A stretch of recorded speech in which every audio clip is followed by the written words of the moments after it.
Salomon, le roi sage d'Israël.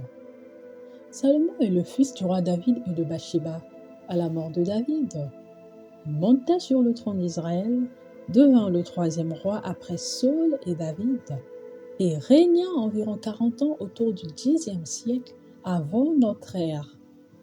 Très tôt dans son règne, Dieu lui apparut en songe et lui dit « Demande ce que tu veux que je te donne. » Salomon répondit « Accorde donc à ton serviteur un cœur intelligent pour juger ton peuple, pour discerner le bien du mal. Car qui pourrait juger ton peuple, ce peuple si nombreux ?» Dieu fut touché par cette demande désintéressée. Il lui donna donc une sagesse sans égale, et en plus de cela, de la richesse, la gloire et la paix. Un jour, 2 femmes vinrent le voir se disputant un bébé, chacune prétendant être la mère.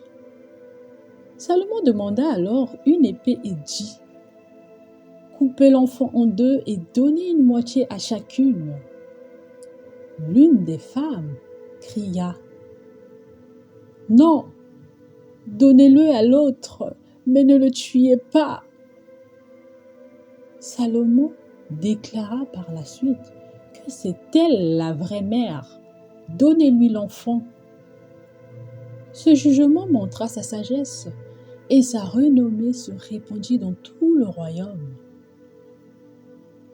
Salomon entreprit par la suite l'un des plus grands projets religieux de l'histoire d'Israël, notamment la construction du temple à Jérusalem.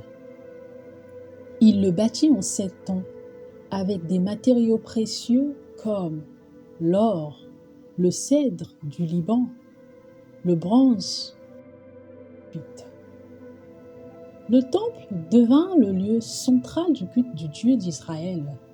Et sous son règne, Israël vécut une période de prospérité, de paix et d'échanges internationaux.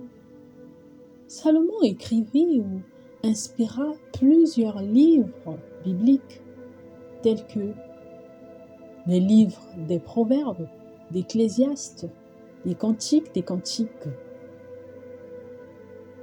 Des rois et reines vinrent l'écouter, dont la célèbre reine de Saba, qui fut émerveillée par sa sagesse et ses richesses.